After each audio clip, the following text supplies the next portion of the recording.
صحیح بخاری کی روایت ہے کہ اللہ ارشاد فرماتا ہے جس نے میرے ولی کے ساتھ عداوت رکھی میرا اس کے ساتھ اعلان جنگ ہے۔ تو پھر کتنا حساس معاملہ ہو گیا جب ولی کی عداوت، ولی کی دشمنی، اللہ سے دشمنی قرار پائی کہ اب اس کا میرے ساتھ اعلان جنگ ہے، تو اب پھر ہمارے لیے ضروری ہو گیا کہ ولی کو پہچانے کہ ولی ہے کون، کہیں ہم اس کی مخالفت نہ کر بیٹھیں اور ہم اللہ جل شانہ کے قہر و غضب کا شکار نہ ہو جائیں۔ تو یہاں اسی حدیث میں جو بخاری کی میں نے آپ کے سامنے رکھی کہ میرا بندہ فرائض کی ادائیگی کے بعد کثرت نوافل سے میرا قرب حاصل کر لیتا ہے، پھر آنکھیں اس کی ہوتی ہیں، قوتیں میں ڈال دیتا ہوں، ہاتھ اس کے ہوتے ہیں لیکن پکڑنے کی توانائی خاص اس میں ڈال دی جاتی ہے۔ فَكُنْتُ سَمْعَهُ الَّذِي يَسْمَعُ بِهِ، کان اس کے ہوتے ہیں لیکن وہ میری اس دی ہوئی خاص قوت سے سنتا ہے۔ ہاتھ اس کے ہوتے ہیں لیکن پکڑائی کی قوت خاص طور کے اوپر میں اس میں ڈال دے۔ پاؤں اس کے ہوتے ہیں لیکن وہ میری عطا کردہ خاص قوت سے چلتا ہے۔ آصف بن برخیہ آنے واحد کے اندر تخت بلقیس لے آیا کہ نہ لے آیا؟ قرآن نے بیان کیا ہے نا، آنے واحد میں 1 مہینہ جاتے ہوئے لگتا تھا، 1 مہینہ آتے ہوئے لگتا تھا۔ حضرت سلیمان علیہ السلام نے کہا کہ بلقیس آ رہی ہے، بس وہ شہر سے باہر پہنچ گئی ہے، تو کوئی ہے جو اس کا تخت لے کر آئے، اس کے آنے سے پہلے حاضر کر دے۔ اور وہ تخت مکفل کر کے آئی تھی، 60 ہاتھ چوڑا تھا، 80 ہاتھ لمبا تھا اور کئی ہاتھ موٹا تھا۔ تو کہا کوئی ہے جو اس کے آنے سے پہلے لے آئے؟ قال عفریت من الجن، ایک جن کھڑا ہو گیا، کہا حضور میں لے آتا ہوں۔ کب لاؤ گے؟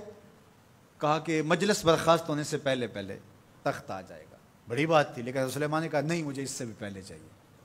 کیا شان ہے، پیغمبر تھے، کہا مجھے اس سے بھی پہلے چاہیے۔ تو پھر کیا ہوا؟ قرآن پڑھیے، قال الذی عندہ علم من الکتاب، جس کے پاس کتاب اللہ کے علم کا کچھ حصہ تھا۔ زبور ساری کا عالم نہیں تھا، زبور کی کچھ آیتوں کا عالم تھا۔ اس نے کہا انا آتی کا بہ، جی حضور میں لے آتا ہوں۔ یہ تو دوپہر تک لا رہا ہے، تم کب لاؤ گے؟ کہا قبل ان یرتد الیک طرفک، آپ آنکھ بعد میں جھپکیں گے، تخت پہلے پڑا ہوگا۔ یہ قرآن نے کہا ہے نا۔ اور ابھی حضرت سلیمان نے آنکھ جھپکی نہیں تھی تو تخت سامنے پڑا تھا۔ جب اس کو دیکھا تو بے ساختہ کا ھذا من فضل ربی، یہ میرے رب کا فضل ہے جس نے میری دہلیز کے ایک خادم کو یہ طاقت عطا کی ہے کہ 1 مہینے کی مسافت سے اتنا بڑا تخت آنے واحد میں آنکھ جھپکنے سے پہلے حاضر کر دیتا ہے۔ آنا آتی کا بے ہی، لفظ نہیں، آنا میں، آتی کا آتا ہوں، بے ہی اس کو ساتھ لے کے، یعنی میں ابھی گیا اور ابھی آیا اور تخت بھی لے آیا، اور وہ وہاں سے غائب بھی دکھائی نہیں دیا اور تخت بھی وہاں موجود تھا۔ اور حضرت سلیمان نے کہا کہ یہ میرے رب کا فضل ہے، اور اس کہانی کو میرے رب نے قرآن میں بیان فرمایا۔ جو کرامات پچھلے انبیاء علیہم السلام کی امتوں کے اولیاء کو حاصل تھیں، وہ اس امت کے اولیاء کو بھی حاصل ہو سکتی۔ جس طرح حضور نبیوں سے افضل ہیں، حضور کی امت باقی امتوں سے، اور حضور کی امت کے اولیاء باقی امتوں کے اولیاء سے افضل ہیں۔ تو جب ان کی یہ کرامت ہو سکتی ہے کہ آنے واحد میں تخت بلقیس لا سکتے ہیں، تو اگر اس امت کے کسی ولی کی ایسی کرامت بیان کی جائے تو اس میں طبیعت میں بے چینی کیوں پیدا ہو؟ یہ تو حضرت سلیمان کی امت کے ولی کو بھی اللہ کمال دیا ہے، تو محمد عربی کے غلام کو کیوں نہیں دے سکتا؟